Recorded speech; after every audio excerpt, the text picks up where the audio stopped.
Bonsoir à tous, très heureuse de vous retrouver pour ce nouveau numéro Santé 10. Ce soir, nous parlons des problèmes de vue, de la malvoyance. Et sur le plateau, nous avons plaisir à recevoir Monsieur Silebert Elaric, qui est président de l'association CDIPH. Il nous en dira plus tout à l'heure. Il est aussi non-voyant et auteur du livre « Et si tout ceci n'était qu'un rêve ». Bonsoir Elaric. Bonsoir Brigitte. Merci d'être là. Merci d'avoir répondu présent ce soir pour cette émission Santé 10. Merci de m'avoir invité Brigitte. Juste à côté de vous, Elaric, une personne qu'on ne présente pratiquement plus dans le domaine, c'est Madame Popote, Cathy, qui est orthoptiste. Bonsoir Madame Popote. Bonsoir Brigitte. Merci d'être là. Juste à côté de vous, Monsieur Hinault Frédéric, qui est opticien. Bonsoir. Bonsoir, merci. Vous avez vu, j'ai même pas regardé ma fiche. J'ai retenu le nom. Bonsoir, Pierrot Moudon, qui va nous faire un témoignage, qui va nous parler un petit peu de lui, de ce qu'il a vécu, de ce qu'il est en train de vivre actuellement. Bonsoir, Pierrot. Bonsoir, Brigitte. À côté de toi, Pierrot, je te tutoie parce que c'est quelqu'un avec qui j'ai beaucoup discuté avant cette émission ce soir. Juste à côté de Pierrot, sa sœur jumelle, Nadine, qui l'accompagne, pas seulement ce soir, mais régulièrement, qui l'accompagne régulièrement. Bonsoir Nadine. Bonsoir Brigitte. Merci d'être là pour cette émission où nous allons parler de la vue en général, mais on mettra l'accent sur la malvoyance. Première question, on ira tout de suite avec Pierrot Moudon dans le sujet. Pierrot, parlez-nous un petit peu de votre histoire. Bon. Ça a commencé, je me présente, Pierrot, Monsieur Moudon Pierre. J'étais transporteur, j'avais une entreprise de transport, donc je faisais un métier que j'adorais. Mais dans ce métier, il fallait faire la visite médicale tous les 5 ans à Basse-Terre. Donc un jour, je me suis rendu à Basse-Terre pour faire une visite médicale et le docteur m'apprend que j'ai un problème à l'œil. Donc je lui ai demandé, pourquoi ça? C'est dû à quoi? Il me demande d'aller voir mon ophtalmo. Et de là, je suis allé voir mon ophtalmo et mon ophtalmo m'apprend que je fais un peu de tension. Donc à partir de là, je lui ai dit qu'on doit s'organiser parce que je dois travailler. Et il m'a répondu qu'on ferait le nécessaire. Et au fur et à mesure, je me suis fait soigner. Et au fur et à mesure, là, comme je faisais de la tension ne baissait pas. Ça variait, ça montait, ça descendait. Et il m'a dit que j'avais le glaucome. Et quand j'ai appris ça, ça a tout changé dans ma vie. Donc j'ai dû laisser mon entreprise avec peine, je le dis aujourd'hui. Après, je suis parti au 15-20 me faire opérer. Quand je suis arrivé là-bas, le docteur Pascal Armand m'a demandé combien de temps que je reste ici. Je lui ai dit, je suis là pour mes yeux. Je resterai tant qu'il faudra. Le temps qu'il faudra. Et à partir de là, elle m'a fait une opération sur un œil. Ça a marché. Donc je suis resté 3 mois pour l'œil et après elle a fait l'autre œil. Et de là, j'ai dit, bon, ça ira. Après, je faisais le va-et-vient entre le 15-20 et la Guadeloupe pendant 3 ans. Et à partir de là, j'ai dit, bon, si ma vie reste comme ça, ça va aller. Et mon ophtalmo d'ici m'a envoyé à Basse-Vision, à Basse-Terre, chez Madame Valérius. Je nomme les noms parce que... Oui, non, mais il n'y a pas de problème. D'accord. Donc, je m'ai envoyé chez Madame Valérius parce que, vous savez quelque chose, être voyant et devenir malvoyant, c'est une autre vie. Et je le dis franchement, il fallait que j'apprenne à manger, sortir, marcher. Oui, c'est très, très, très difficile. À marcher, à me déplacer, à m'organiser dans la vie. Et à partir de là, je vous dis franchement, à Basse-Terre, j'ai trouvé des gens professionnels m'ont appris à enlever de l'argent sur mon compte. Je ne savais pas qu'il y avait un écouteur dans... Avec mon téléphone, je pouvais enlever de l'argent. J'ai appris des choses à Basse-Terre qui m'ont permis d'avancer. Et à partir de là, je me suis dit, bon, Pierrot, tu dois accepter. Et je vous dis, accepter, c'est pas si facile que ça. Parce qu'aujourd'hui, la vie n'est pas ce que je pensais. Et je dis à tout le monde, dans le monde, à tout le monde, que on est normal. En principe, à 90% de la vie, on est normal. Mais on peut devenir handicapé. Donc faites attention à vous. Ça arrive à tout le monde. Faites attention à ce que vous dites aux personnes invalides, aux personnes comme nous, parce qu'on est déjà meurtris dans notre chair. Donc je vous dis, on ne demande pas pitié, hein, je vous dis franchement, on ne demande pas pitié. Mais la vie de malvoyant et de quelqu'un qui ne va pas est très difficile. Sortir de la voyance et ne pas voir, je vous dis quelque chose, c'est dur et c'est dur. Pierrot, vous en êtes où actuellement pour votre vue? Vous êtes à quel stade de la vue en ce moment? Je vais clairement. Je suis sur la pente descendante. Je suis en train de voir. Je suis en train de tomber dans le noir. Donc je vis avec la peur au ventre tous les jours. Je ne dors pas le soir parce que j'ai peur de ne pas me réveiller pour ne pas voir. Et donc ça m'empêche de vivre correctement. Je me sens stressé, je me sens malheureux, mais je ne montre pas ça parce que j'ai une grande famille. Vous êtes bien entouré. Je vous dis quelque chose. Quand on devient à ce stade-là, c'est où on voit qui sont les parents, qu'est-ce que la famille. Et je vous dis quelque chose, mais aussi ma famille. Nadine, c'est vrai que c'est très, très, très difficile ce qu'on demande comme témoignage ce soir à Pierrot, puisque ce n'est pas pareil, hein, quelqu'un qui ne voit pas dès la naissance et quelqu'un qui a eu la chance de voir et qui petit à petit perd la vue. Nadine, vous êtes la sœur jumelle de Pierrot. Vous l'accompagnez ce soir, mais vous l'accompagnez depuis toujours, j'ai envie de dire. Vous vivez au quotidien avec lui son mal, ses difficultés. Là aussi, hein, ça ne doit pas être chose évidente. Je vous l'avoue, ce n'est pas évident. Lorsque nous l'avons appris, il y a 8 ans de cela, c'est vrai, on a tous eu du mal à l'accepter. Et particulièrement, moi qui suis sa sœur jumelle, je l'ai très mal vécu.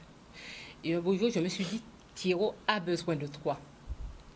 Donc, il ne faut pas que tu t'effondres, il faut que tu sois là pour lui. Et Pierrot, nous tous dans la famille, ainsi que son épouse, on essaie de l'accompagner au mieux. Dans tout ce qu'il fait, on est à sa disposition. On le lui dit tous les jours, Pierrot, nous sommes là pour toi. Moi, j'ai envie de faire une transition qui soit forte. Avant de discuter avec M. Hinault, opticien, et Mme Popote, orthoptiste, la transition que j'ai envie de faire, c'est de parler tout de suite avec M. Silebert Elaric. Pourquoi? Parce que Elaric, lui, est un... Enfin, souvent, quand on se renseigne sur Elaric, on nous dit qu'on le voit comme un défenseur des personnes porteuses d'handicap. Et Elaric, qui fait donc partie de qui est président de l'association CDIPH, qui va nous présenter tout à l'heure.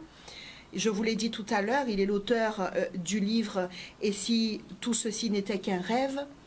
Elaric, lui, même s'il a connu ce stade que vit actuellement Pierrot, il a déjà dépassé ce stade et aujourd'hui, il se bat pour lui et pour tous les autres. Est-ce que ce que je dis est vrai, Elaric? Tout à fait, Brigitte. Ce que tu viens de décrire là, c'est entièrement vrai. J'ai perdu complètement la vue en 2008. Et au départ, bon, j'étais atteinte d'une myopie maligne. Et puis après, bon, j'ai eu tout, hein, une dégénérescence maculaire. Et puis au dernier moment, au dernier instant, j'ai eu ce glaucome. qui m'a terrassé et empêché de voir le soleil. C'est vrai qu'au début, cela n'a pas été facile. Ça n'a pas été facile du tout parce que, bon, on ne comprend pas. On ne comprend pas parce qu'on ne se voit plus. On ne voit plus les personnes qui sont autour de nous, etc.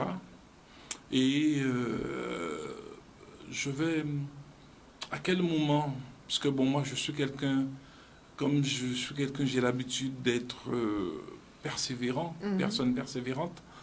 Au départ, je ne voulais pas y croire, hein, parce que, bon... Mais c'est un jour, j'ai voulu manger un bout de pain et je me suis rendu compte que j'avais des mangeaisons au niveau de la bouche, et c'est là que je me suis rendu compte que j'étais en train de me faire manger par des fourmis. Ouais, donc aujourd'hui je suis en train de rire de cela, mais au départ c'était quelque chose qui était vraiment très dramatique. Et aussi je suis féru de cinéma. Alors moi j'avais toujours l'habitude de regarder le cinéma, la télé, je me disais oh, c'est pas possible. Je me suis rapproché au niveau de la télé, je ne le voyais plus. Et je me dis, mais bon Dieu, mais c'est pas possible. Même si je me lave le visage, ça ne va rien changer.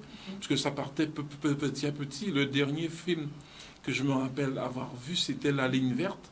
Vous aviez quel âge, Hilary? J'avais... c'était en 2006, 2007. Et il est parti complètement. J'avais encore un petit peu de vue en 2008. Et je me rappelle, bon, lorsque j'ai connu ma copine, ma compagne, puisqu'elle est non-voyante également, mais elle est née non-voyante. D'accord. Ben, cela veut dire qu'elle avait déjà des automatismes. Et elle avait déjà un PC et tout. Et je me suis dit, bon, je montais un jour, elle m'a invité chez ses parents et tout. Bon, j'ai mis un CD, c'était ça que je savais faire sur un PC. J'ai mis le CD. Finalement, lorsqu'on s'est installé ensemble, j'ai acquis un PC, un ordinateur. Je me suis dit, bon, elle, bon, de toute façon, comme elle sait s'en occuper, donc voilà, elle fera tout ce qu'il y a à faire dessus, les courriers et tout. Donc j'ai acheté l'ordinateur. Et puis, j'étais dessus, là, j'avais l'ordinateur devant moi, je me dis, oh, mais dans qu'est-ce que j'ai été me fourrer, puisque effectivement, puisque bon, l'ordinateur effectivement était équipé d'une synthèse vocale, etc. Et à un moment donné, je me suis dit non, c'est pas possible. Et parce que tu sais, lorsque ça nous arrive, moi, c'est le premier truc qui m'est arrivé, je suis devenu insomniaque. Je n'arrivais plus à dormir le soir. Donc, j'ai été voir ma compagne, je lui ai dit, tu sais, ouais, j'aimerais voir tel truc sur le PC. Mais tu te rends compte, à cette heure-ci, il est minuit, tu viens. Oh, je me suis dit, punaise, elle m'a envoyé balader. J'étais meurtri, mais j'ai tenu. Je suis descendu sur mon PC, là, et je pleurais. Je pleurais le lendemain matin. Je lui ai dit, tu sais, j'étais gêné, parce que je pensais que j'étais fort. Parce qu'à l'époque, je croyais que j'étais fort, je croyais que j'étais invincible. J'avais tellement honte de lui demander, tu sais, comment on fait ça, comment on fait ça. Et puis finalement, bon, elle m'a montré un petit peu, à chaque fois, bon, l'ordinateur, je le mettais en panne. Et à force, j'ai fait venir en Guadeloupe, à travers mon association, comment dire, informateur, pour les personnes déficientes visuelles à l'outil informatique, ce qui a fait aujourd'hui, moi-même, je suis devenu formateur pour les personnes non-voyantes à l'outil informatique. Vraiment, comme je dis, la cécité, je ne peux pas dire que je souffre, parce qu'aujourd'hui, j'ai accepté d'être comme je suis. J'ai accepté d'être comme je suis. Cela veut dire que la cécité ne fait pas mal. Je n'ai pas mal, je n'ai pas de douleur, mais c'est le regard, finalement. On va en parler tout à l'heure. Et Laric, pourquoi j'ai eu besoin de faire cette transition, c'est ce que j'ai trouvé de plus judicieux pour pouvoir dire à Pierrot, et Laric aussi a connu cette phase. Aujourd'hui, il est là avec nous, avec toute sa force. Et moi, je suis sûre, Pierrot, ben, que... Ce n'est pas la fin. Voilà, et que la prochaine fois C'est le début. qu'on se reverra, eh ben, Pierrot reviendra avec cette force, si ce n'est une plus grande force que celle-là. Je vais discuter un petit peu avec Frédéric Hinault, qui est opticien. Alors déjà, pour ceux et celles qui nous regardent, le métier d'opticien, qu'est-ce qu'un opticien? C'est quoi son rôle? Le rôle, il est simple, c'est de pouvoir adapter des équipements visuels pour aider à la vue. Alors là, c'est vrai que là, on a Pierrot, les conditions visuelles, les lunettes, là, on en est loin parce que maintenant, on est passé à un stade supérieur. Mais dans la vie de tous les jours, notre rôle, c'est de permettre de corriger des défauts visuels dans la vie de tous les jours qui peuvent être à des stades beaucoup moindres, mais handicapants. Donc notre métier, c'est faire des lunettes, mais c'est aussi maintenant de pouvoir être partenaire au niveau de la vue, de pouvoir adapter des corrections et les faire évoluer. On retrouve notre cœur de métier qui était à l'origine beaucoup plus médical, beaucoup plus proche des gens, pas uniquement des vendeurs de lunettes, mais on retrouvait un côté, comme vous avez pu rencontrer à Basse-Terre, qui sont aussi des opticiens, de pouvoir aider les gens pour aller plus loin que de la lunette classique. Monsieur Hinault, avec la situation que nous vivons actuellement, je parle de la présence du virus, Covid-19. D'ailleurs, je voudrais saluer, on devait avoir un ophtalmo avec nous qui malheureusement a attrapé le virus et n'a pas pu être sur le plateau avec nous. D'ailleurs, la transition est toute faite. Les yeux avec le virus Covid, là, on doit vachement faire attention puisque les yeux restent tout à fait. quand même... Les yeux restent un vecteur, pour le Covid. Donc, ce qui veut dire dans les réflexes habituels, c'est de ne pas, quand vous êtes à l'extérieur, ne pas aller s'essuyer les yeux avec les mains, ne pas porter les mains au visage le moins possible, parce que les yeux, à travers les larmes, peuvent transmettre le Covid. Car le Covid est dans l'air et sur les mains, et en se touchant les yeux par les larmes, les fosses nasales, on peut attraper le Covid et en se frottant et touchant quelqu'un d'autre, lui donner aussi le Covid. Donc attention, et on retrouve d'ailleurs dans les pathologies du Covid un petit pourcentage de conjonctivites qui sont aussi associés au Covid. Tout à l'heure, j'aimerais revenir avec vous sur l'accès aux lunettes. Aujourd'hui, on peut dire que les lunettes sont accessibles pour tous, à tous. On va revenir dessus tout à l'heure parce que j'aimerais que Madame Popote nous explique qu'est-ce que c'est qu'un orthoptiste. Un orthoptiste, c'est un professionnel de santé et paramédical. Donc, on s'occupe de tout ce qui concerne le dépistage, la rééducation, la réadaptation des troubles visuels. À quel moment doit-on aller voir un orthoptiste? Alors, on va voir un orthoptiste déjà pour les bébés, pour les dépistages. Donc, on fait les dépistages à partir de 9 mois. On a des tests spécifiques. D'accord. Ensuite, on va voir l'orthoptiste parce que dans le cas le plus courant, c'est parce qu'on a des maux de tête, des céphalées. On a également des gens qui ont des vertiges, des problèmes des mangeaisons oculaires. Il y a beaucoup d'enfants aussi en difficulté scolaire qu'on reçoit. Donc, on travaille en collaboration avec les orthophonistes à ce niveau-là. Qui décide qu'on doit aller voir l'orthoptiste? Alors, qui décide? Alors, c'est le médecin. D'accord. Parce qu'on reçoit les personnes uniquement sur prescription médicale. Très bien. Alors, ça peut être un pédiatre, ça peut être un médecin généraliste, ça peut être un ophtalmologiste également. On travaille avec tous les médecins. Ça peut être un ORL souvent aussi, des pédiatres, voilà. Alors, j'ai fait un petit tour, on fait souvent avec ma collaboratrice un petit tour pour un petit peu prendre l'impression des gens. Est-ce que vous connaissez ce que c'est qu'un orthoptiste? Et on a eu 2 fois quelqu'un qui nous a répondu, c'est comme un kiné pour les yeux. C'est vrai que c'est un peu vulgairement dit, mais effectivement, puisqu'on travaille essentiellement tout ce qui concerne aussi autour de la vision, en fait. On fait de la rééducation. Bien souvent, et par rapport aux personnes déficientes visuelles, on fait aussi de la réadaptation, puisqu'on va aider la personne avec des aides visuelles, avec des rééducations, des exercices spécifiques, afin qu'elle puisse retrouver un petit peu plus d'autonomie. Comment devient-on orthoptiste? C'est quoi le cursus scolaire, la formation pour être orthodontiste? C'est vrai que moi, à mon époque, c'est plus pareil. Hein. Ça a bien évolué. Mais normalement, il faut avoir le bac scientifique. Aujourd'hui, il y en a un concours. Maintenant, il n'y a même plus de concours, c'est sous dossier. Ça a encore changé, je crois, hein, selon les nouvelles choses. Et c'est en fonction de son dossier qu'on va être accepté. Après, on a un oral à passer. Et si on rentre si on répond aux critères, on va accéder à des écoles. Il y en a 13 à peu près en métropole, la métropole, ouais. Un peu par toute la France, et pour pouvoir faire les études d'orthopsie qui durent 3 années. 3 années. Madame Popote, vous avez eu à voir des enfants, des jeunes, des adultes qui étaient dans une situation où la vue descendait aussi et où ces personnes peut-être n'ont pas perdu la vue mais étaient en phase de diminution de cette vue? Alors j'ai eu vraiment tous les cas puisque depuis le bébé, où j'ai eu des personnes déficientes visuelles à la naissance avec des différentes pathologies. Et je me souviens que j'ai eu une petite fille. Quand elle est née, elle avait toujours la tête baissée. Elle ne regardait pas puisqu'elle ne voyait pas.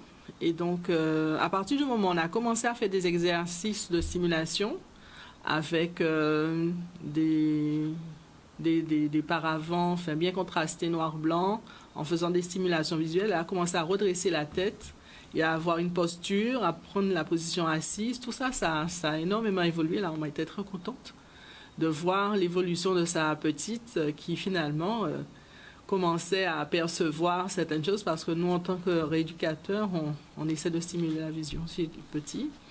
J'ai aussi des enfants en âge scolaire. Enfin, la basse vision, la malvoyance, mais ça n'a pas d'âge.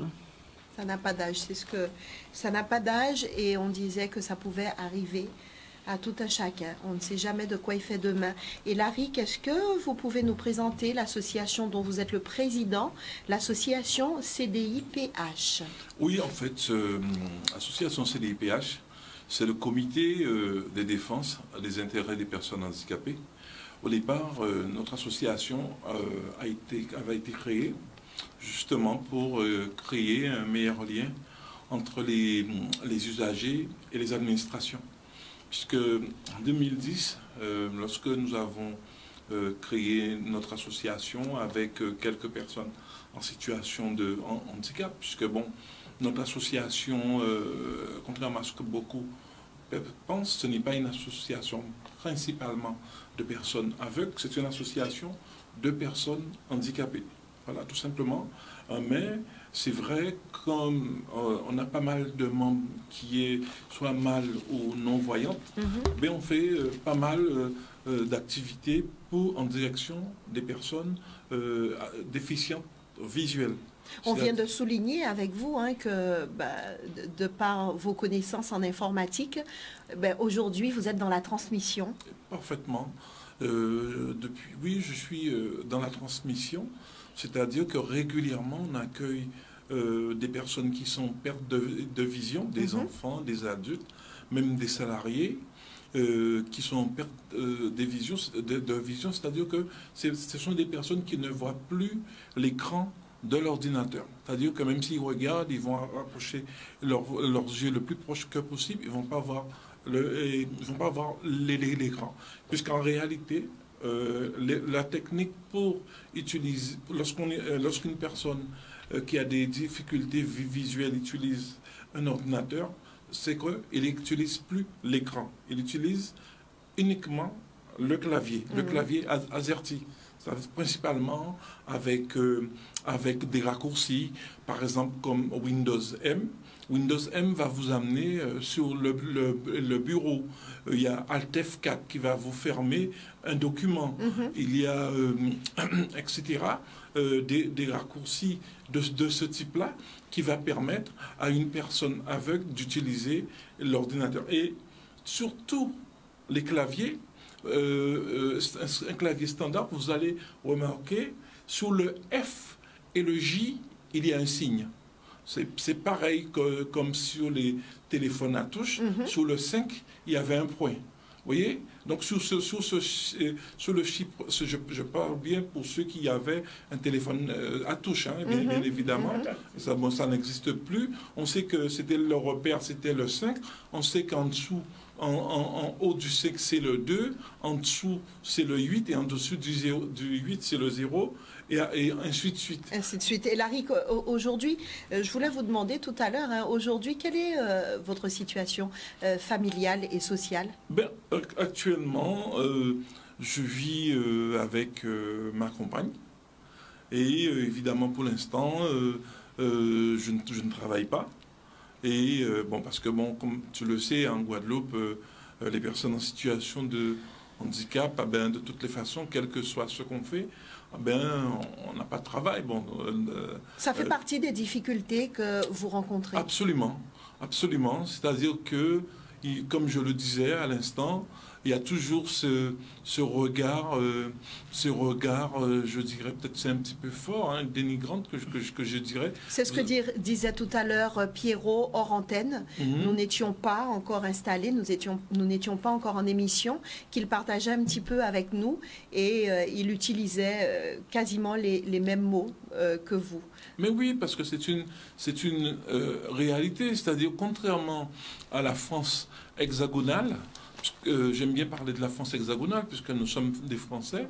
Vous allez aller à Paris, vous allez voir qu'une personne déficiente visuelle est 99% autonome. Autonome. Prend le métro, se déplace. Voilà, dans le métro, ils prennent le bus, ils vont au travail, etc. Bon, c'est vrai que tout n'est pas parfait, mais chez nous, aux Antilles, mais principalement en Guadeloupe, que je connais, mais il y a rien qui est fait.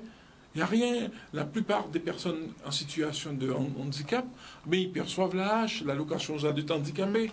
Ça, c'est un scandale. Vous voyez un petit peu. Et je suis sûr et certain qu'il y a des personnes en situation de handicap qui ont des compétences. Tu vois un petit peu. Donc, aujourd'hui, je ne vais pas mettre l'opprobre sur personne, mais je dis qu'il y a quelqu'un qui ne fait pas son travail. Parce que ce n'est pas normal. Vous allez passer partout, on va voir aucun aveugle. Pourquoi? Quel que soit en marche, on dirait qu'il n'y a pas d'aveugle, il n'y a pas de personne aveugle en Guadeloupe. Pourquoi?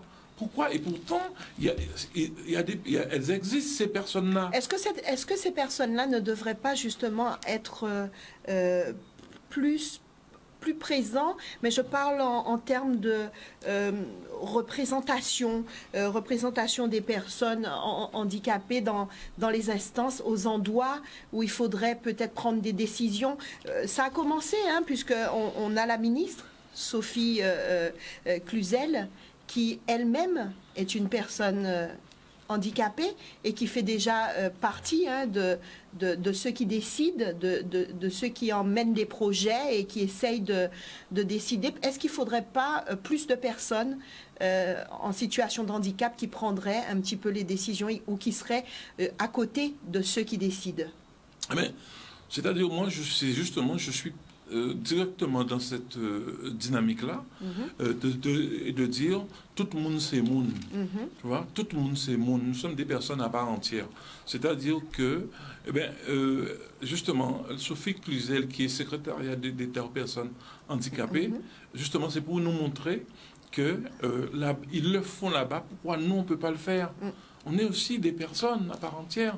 Pourquoi en Guadeloupe, les personnes en situation de handicap, et à chaque fois, on a l'impression que, je suis désolé de le dire ainsi, comme s'ils étaient des incapables. Comme s'ils étaient des incapables. Vous êtes d'accord, Pierrot, avec ce que monsieur Silebert est en train de dire? Il a raison. On a l'impression que nous sommes... on ne sert à rien, on est là, on n'a pas de capacité. Et à vrai dire, on en a parce que je regarde à mon égard, je vous explique ma vie, je fais ma tondeuse. Ça étonne tout le monde parce que comment je fais pour voir? Moi, j'ai appris à vivre avec mes yeux. Comment je fais? Je ne ferai pas la tondeuse comme vous, à 6 h du matin. Je le ferai à 10 h pour voir la différence de niveau du gazon. Je vais dans mon jardin. je fais tout ce que je peux, mais quand il est 5 heures, comme le soleil tombe, il n'y a plus de lumière, j'arrête. Donc j'ai appris à vivre avec mes yeux, c'est pas facile. Mais ce que je trouve qu'en Guadeloupe, on n'a rien, parce que j'ai déjà fait des demandes, et j'estime que même si on ne voit pas, mais on entend, on sait parler, on aurait pu être réceptionniste, on peut répondre au téléphone, on peut nous trouver une place. Peut-être j'ai 50 ans, mais les jeunes qui arrivent derrière, ils peuvent être malvoyants aussi, ils peuvent être aveugles. Donc moi, je veux aujourd'hui, je dis ça à l'antenne, me battre pour que les malvoyants, les aveugles se rassemblent pour qu'on puisse savoir qu'on est là. Aujourd'hui, j'aurais voulu qu'on se rassemble pour qu'on puisse savoir qu'on est là et pour qu'on puisse nous faire entendre, pour qu'on puisse dire ce qu'on a envie, parce qu'on a notre place dans la société. On a notre place dans la société. Pierrot, on aime entendre ce discours-là, n'est-ce pas, Élaric? On aime entendre Pierrot parler comme ça. Absolument. Moi, j'aimerais rajouter quelque chose. Moi, des fois, ce qui me fait mal, je le dis, ce qui me fait mal, c'est lorsque, des fois, une connaissance, même une personne étrangère qui me connaissait, lorsque je voyais, il vient près de moi, il me touche le dos et il me dit « Ouais, Élaric, devine qui est-ce qui est là ?» Ça m'énerve. Ça m'énerve à un point, ce n'est pas possible. Et des fois, hein, moi, je suis toujours... Moi, je reste dans la normalité, c'est-à-dire, moi, je vais venir près de toi, Brigitte, je vais te dire, Brigitte, mon Dieu, mais qu'est-ce que tu es jolie aujourd'hui. Alors, la première personne, si tu es une personne intelligente, jamais dire, ah ouais, tu as raison, machin. Mais si tu es une personne, tu es à côté de la plaque, jamais dire, ouais, mais on va voir qui j'en fais, ça va, en belle. Moi, j'ai horreur de ça. Justement, lorsqu'on est une personne intelligente, lorsqu'on est une personne qui est bien dans ses chaussures, eh bien, justement, valoriser les personnes en situation de handicap, faire en sorte que ces personnes-là puissent se sentir bien. Justement, c'est pas faire à la place de la personne, c'est pas écraser la personne. C'est justement, c'est de dire à la personne, c'est de dire à Pierrot, tu sais Pierrot, tu as des capacités, tout n'est pas fini. Au contraire, on est là avec toi, on va fonctionner avec toi, on va t'aider comme sa sœur jumelle est en train de faire avec lui. C'est ça qui va lui donner plus de force. Et même si demain son état visuel allait se dégrader, eh bien, il va se dire, oh, mais on vient avec, même moi, je me compte qu'on vient avec même. Est-ce que tu vois un petit peu? C'est ce qui fait la différence, ce qui fait mal, c'est justement l'entourage, c'est l'esprit. C'est l'esprit. Et moi, je vais me battre jusqu'à la fin, jusqu'au dernier souffle pour dire aux personnes déficientes visuelles, pour dire aux personnes handicapées, nous toutes, nous sommes... Ce ne sont pas les personnes valides qui feront à notre place, c'est nous pour nous pédir comme ça. Brigitte, tout ça, Ventibité, moins ça, on dit, moi, là, non, on ne veut pas faire ça pour moi. Moi, je fais à manger. Ça m'arrive de faire à manger. Lorsque je dis ça aux gens, je fais ma viande de bœuf. Mais avec qui j'en vois faire? Mais moi, je fais ma viande de bœuf, je dépose le canari sur le feu, je mets un peu d'huile dedans, comment je fais? Petit à petit, lorsque la viande n'est pas encore cuite, ça fait... Lorsque la viande est en train de cuire, ça fait... Ah, c'est des repères. On a des repères. Ce sont des astuces comme ça. Lorsqu'il part faire son corps, même il part faire ailleurs encore, je sais que ma viande est cuite. Je vais prendre une cuillère, une fourchette, je mets dedans. Si c'est dur, je sais qu'il faut que je mets encore un petit peu d'eau. Je recouvre et lorsque je sens que c'est devenu un petit peu tendre, je dis que c'est bon. Voilà, ce sont des choses comme ça. Nous sommes des êtres humains. Nous sommes monde. Et Larry, vous avez des enfants? Tu as touché une corde sensible là. Oui, j'ai effectivement des enfants.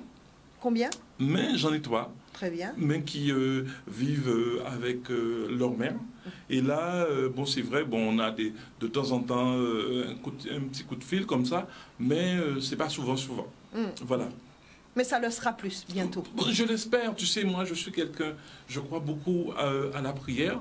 Je crois beaucoup qu'il y ait un Tout-Puissant là-haut. Parce que je me dis des fois, lorsque j'écris, parce que j'aime écrire. Eh bien justement, Élaric, j'allais vous dire, et si tout ceci n'était qu'un rêve? Ah ben, c'est toujours la même chose. C'est-à-dire... On en parle tout à l'heure. On en parle tout à l'heure parce qu'on va montrer le livre, ce super livre d'Élaric Silebert que je suis en train de lire en ce moment. Et je vous avoue que quelquefois, je ne vois même pas l'heure passer parce que j'ai envie de continuer. Madame Popote écoute avec attention tout ce que vous êtes en train de dire. Je parle bien sûr de Élaric et de Pierrot. À certains moments, elle secouait la tête, l'air de dire je comprends parfaitement ce qu'ils sont en train d'expliquer. C'est le cas, Madame Popote? Ben oui, bien sûr, puisque lorsque moi je reçois les patients qui sont déficients visuels, la première chose que je leur demande, c'est quelles sont leurs activités dans la vie quotidienne. Est-ce qu'ils font le repas? Est-ce qu'ils savent faire le ménage? Est-ce qu'ils ont une personne pour les aider aussi au ménage? Et puis, je m'intéresse beaucoup à la personne, bien sûr. Là, j'ai eu dernièrement un patient qui est venu me voir, qui a une vision... Il ne faut pas oublier non plus que la basse vision n'a pas défini. C'est une acuité visuelle qui est de 3/10 au maximum que la personne voit et supérieure à 1/20. Donc, ça s'appelle une malvoyance. Ça, c'est la définition. En de là, on parle de la cécité, c'est-à-dire que lorsqu'on ne voit plus. Et aussi, il y a aussi le champ visuel qui est inférieur à 20 degrés. Très bien. Donc, si on peut avoir une vision tubulaire, effectivement, ça empêche au niveau des déplacements. Et après, comme je disais justement, j'ai un patient qui est comme ça, qui a une vision tubulaire. Alors, ça veut dire qu'il a une bonne vision, une bonne acuité visuelle. Il voit 10/10. Il arrive à lire les petits caractères, mais c'est quand même un déficient visuel, dans le sens où il a des difficultés au niveau du déplacement. Ce monsieur est diabétique, il doit faire du sport, eh bien il a du mal à sortir pour aller faire ses activités physiques, par exemple. Tout à l'heure, on va recevoir monsieur Marvin, qui va nous parler d'une manifestation particulière qui va être organisée très prochainement en rapport avec la vue et plus précisément en rapport avec le métier d'orthoptiste. Avant de le recevoir, puisque vous savez que nous ne pouvons pas être plus nombreux sur le plateau, nous allons libérer Nadine et Pierrot en vous disant merci. Un petit mot de la fin, Nadine, Pierrot, un petit mot pour nos téléspectateurs ce soir. Je dirais que Pierrot, il était très courageux. Je le trouve courageux. Hier en arrivant, mon gazon était fait. Donc voilà, donc Pierrot, il s'accroche. Il devrait encore s'accrocher parce que la vie, elle est belle. Pierrot a 2 enfants. Il y a une petite de 7 ans qui a compris et qui anticipe Magali. Lorsque nous sommes à table dans les déjeuners familiaux, elle s'assoit à côté de son père. Papa, je me mets à côté de toi pour lui dire qu'est-ce qu'il y a dans l'assiette, pour lui remettre son verre. Donc voilà, Pierrot, il est bien entouré. Il a un ami aussi, Ronnie, qui l'entoure. Il a un autre ami, Willy. Lorsque Pierrot sort, ils sont avec Pierrot, ils accompagnent Pierrot parce que nous n'aimons pas laisser Pierrot seul. Parce qu'on ne sait pas ce que... Parce que les gens ne savent pas. Comme ils le disent souvent, ce n'est pas une maladie visible. Donc on n'aime pas trop le laisser seul. Donc lorsque nous savons qu'il est avec Willy ou Ronnie, nous sommes rassurés. Vous êtes tranquille. Voilà, nous sommes... Et c'est ça. Il a 2 amis qui l'accompagnent, ainsi que sa famille. Nous sommes là pour lui. Et jusqu'au bout, on sera là pour lui. On aurait souhaité qu'il ait une activité professionnelle parce que ce n'est pas évident pour quelqu'un comme Pierrot qui travaille et qui n'a pas d'heure pour s'arrêter, qui se retrouve chez lui sans rien faire. Donc ça aurait été bien qu'il ait une activité professionnelle, qu'il parte comme moi le matin et qu'il rentre chez lui après. Et je lui dis souvent, Pierrot, ne te décourage pas, tu as une famille, tu as 2 enfants, tes parents t'aiment, nous t'aimons, accroche-toi. Et cet amour, c'est la force, c'est la force de tout. Pierrot, un petit mot de la fin? Bon, je dis merci à monsieur Silebert parce que je l'ai rencontré dans une formation et à partir de là, il m'a donné de la force. Et c'est depuis ce jour-là, je me suis dit, bon, Pierrot, tu peux faire toutes tes affaires. S'il arrive à faire un livre, comme j'aime le théâtre, j'ai envie de faire du théâtre, donc je suis en train d'écrire un petit roman comique, un sketch sur les malvoyants, les aveugles, mais en termes comiques. Très bien. Et j'espère le faire passer un jour sur la scène. Et je dis merci à tout le monde, à tous mes amis, Ronnie, mes enfants. J'ai une fille en Martinique, elle m'écoute et elle m'a dit qu'elle veut faire une thèse sur le glaucome à cause de moi. parce qu'elle pense à moi. Et je dis merci à toute ma famille, à tous les amis et à de ceux qui m'aiment. Il y a beaucoup de personnes qui m'aiment. Je les dis merci et je suis avec eux. Pierrot, on t'embrasse, on te dit merci d'avoir été avec nous ce soir. Merci pour ce témoignage.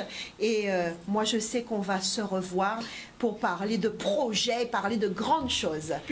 Bon, mon souhait serait que, notamment que Pierrot ait une activité professionnelle, mais que les scientifiques trouvent un traitement pour cette maladie, pour les personnes glaucomateuses. Parce que du jour au lendemain, on se retrouve dans le noir. Dans le noir. Et c'est pas évident.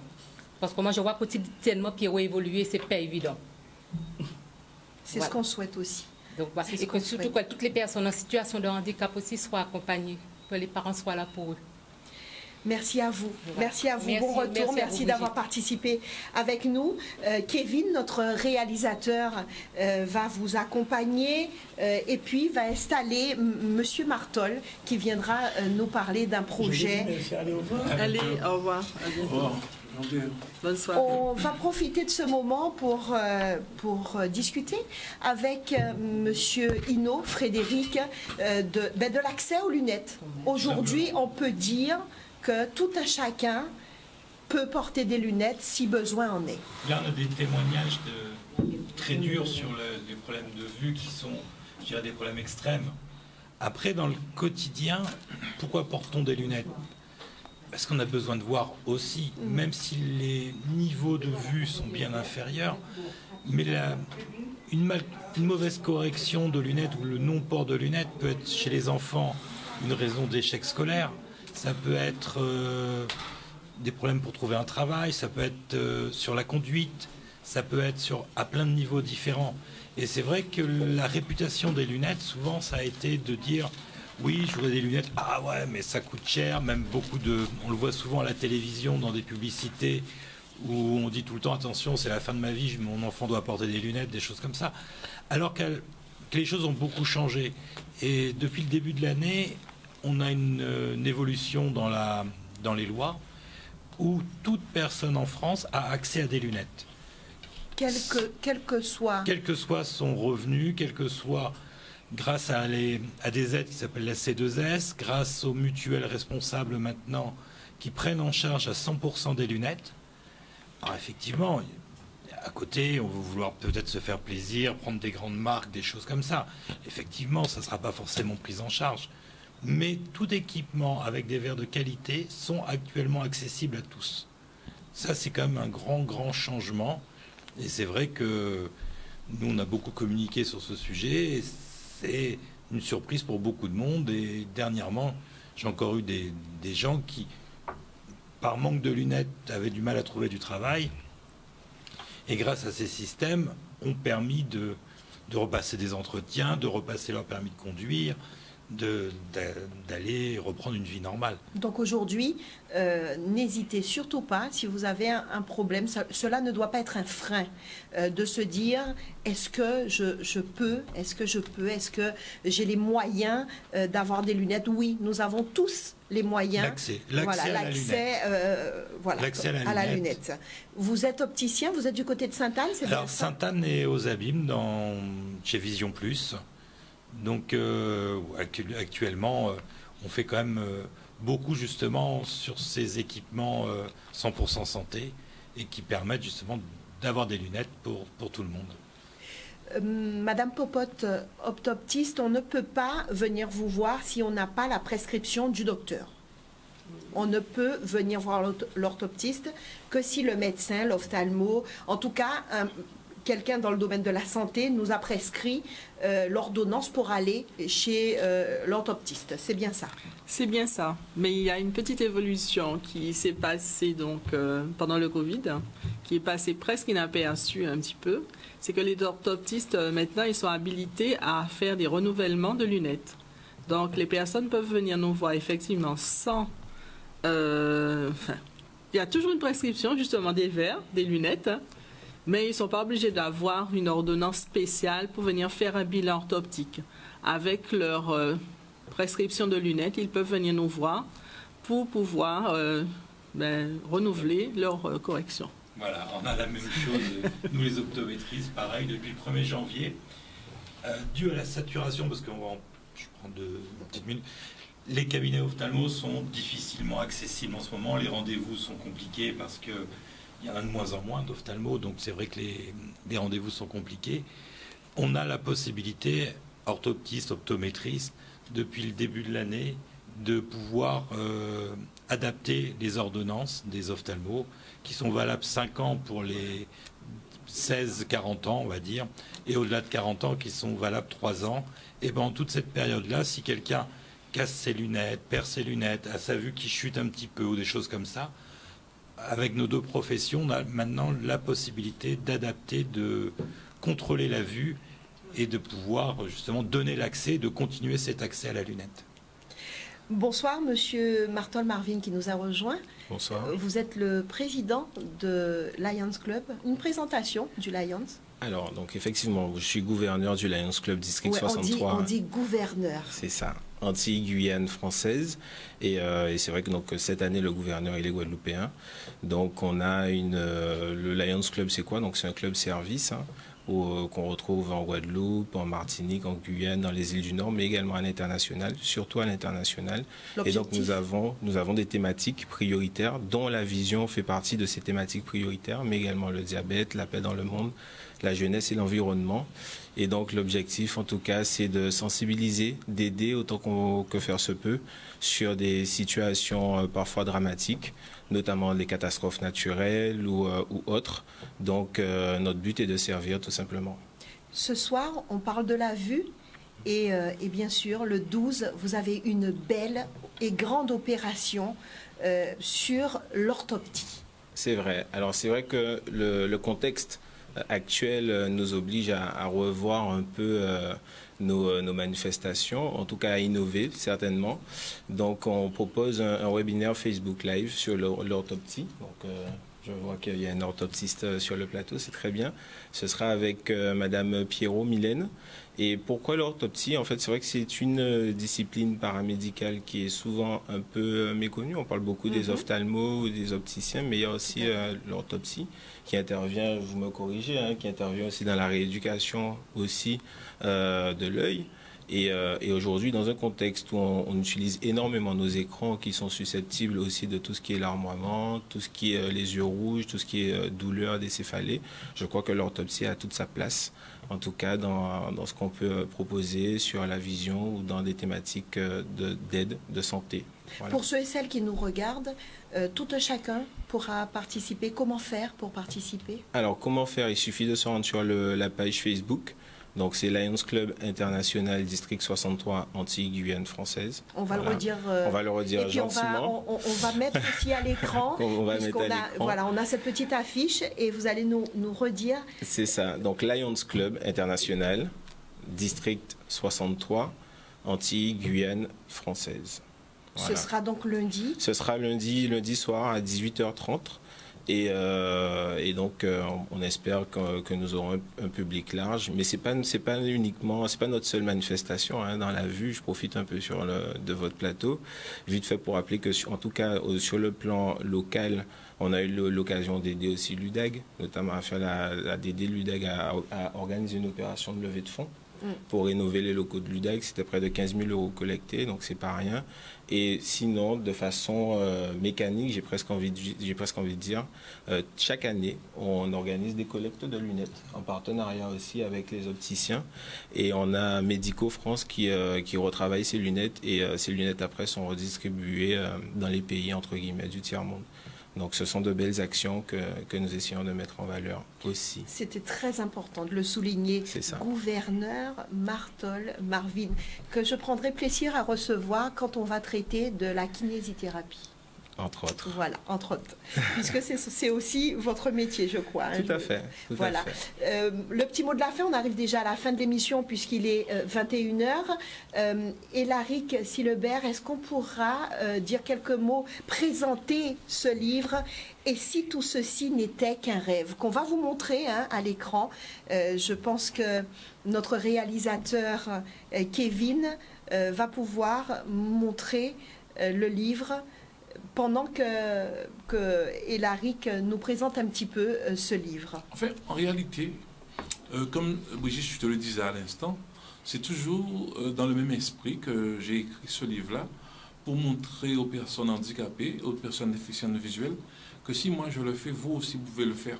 Et aussi, il faut savoir qu'une personne non-voyante voit uniquement lorsqu'elle rêve. Donc, tu vois, l'un dans l'autre, c'est pour te dire, est-ce que tout ceci, et si tout ceci n'était qu'un rêve, c'est une interrogation, c'est-à-dire, est-ce que le Covid, finalement, est-ce qu'on n'est pas en train de rêver? Est-ce que tout à l'heure, on ne va pas se réveiller? Est-ce que moi-même, est-ce que je ne suis pas en train de rêver? Et tout à l'heure, je vais me réveiller, je vais me dire, en rêver quand t'as avec. Non, je suis en train de rire, mais c'est ça, c'est dans cet esprit-là. Et finalement, bon, moi, je philosophe comme ça, j'en rigole, mais vraiment aujourd'hui, j'ai voulu faire partager, parce que aussi ça a été, c'est pour une fois, j'ai voulu faire quelque chose aux personnes dites valides, puisque en général c'est elles qui me font faire des choses, c'est-à-dire notamment me guider. Là, je leur dis chiche. Maintenant, je vous invite à lire mon livre. On peut le trouver facilement? Oui, dans toutes les bonnes librairies. Hein, très bien. Chez les éditions Nestor également, même en ligne. Hein, voilà, même en ligne. Très bien. Un numéro de téléphone, Elaric, si on veut rentrer en contact avec l'association CDIPH. Donc, on peut me joindre directement sur mon portable. Donc, pour toutes les personnes qui veulent entrer en contact avec nous, soit pour des informations, parce que nous aidons les personnes à monter des dossiers MDPH, tout ce qui est montage de dossiers POAH, etc., tout ce qui est